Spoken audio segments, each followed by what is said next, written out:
Hello, this is Jeffrey Tiefertiller. Welcome back to our YouTube channel, Service Management Leadership. This channel is devoted to leadership topics of all kinds.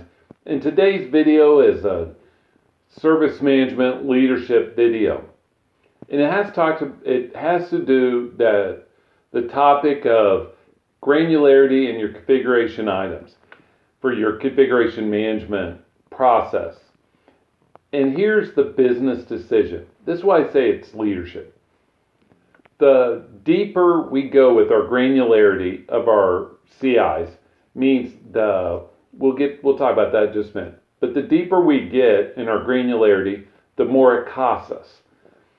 Because there's more to track, and so we have to make a business decision on that granularity. So what is granularity?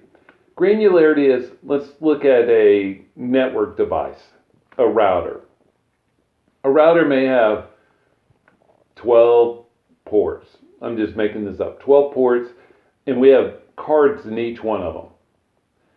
Each card could be its own CI, or those cards could be attributes of the router.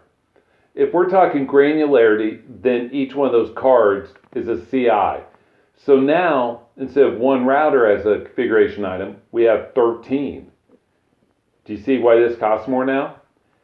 Let's look at a server. Now, some servers, we want to have just the server itself as a configuration item, and the hard drives, the memory, all the connections, all that stuff as attributes.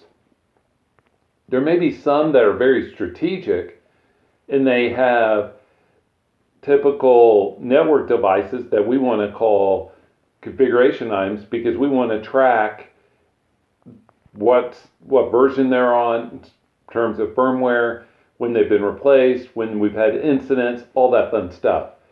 So let's discuss this for a second. So our CIs, our configuration items, are the basis of all the other processes. A configuration item is what fails that we call an incident, is what is replaced or upgraded that we call a change. You see this, right? And so it's what is reported on as an event, is the status of these configuration items. So how we treat each one is important. But we also have to be smart in terms of business decisions. Because if we are changing out that whole server, we're upgrading it, it's fine. That's one change request for one CI. But if we're upgrading that hard drive, do you see where this comes from? We're changing that server, but are we changing an attribute of that server, or are we changing that hard drive that is its own self-standing configuration item? And there is no right answer other than what's the right answer for that specific configuration item in your specific organization. Otherwise, there is no right answer. And I don't want you to think that we have to follow some kind of protocol. It's what's right for you and your organization, given your financial abilities, because it does cost more to track more. This is Jeffrey Tiefertiller. Thank you for joining us on our YouTube channel. Please like or share the video. Subscribe to our channel. Leave me feedback below. I'd love to hear from you. And have a great day.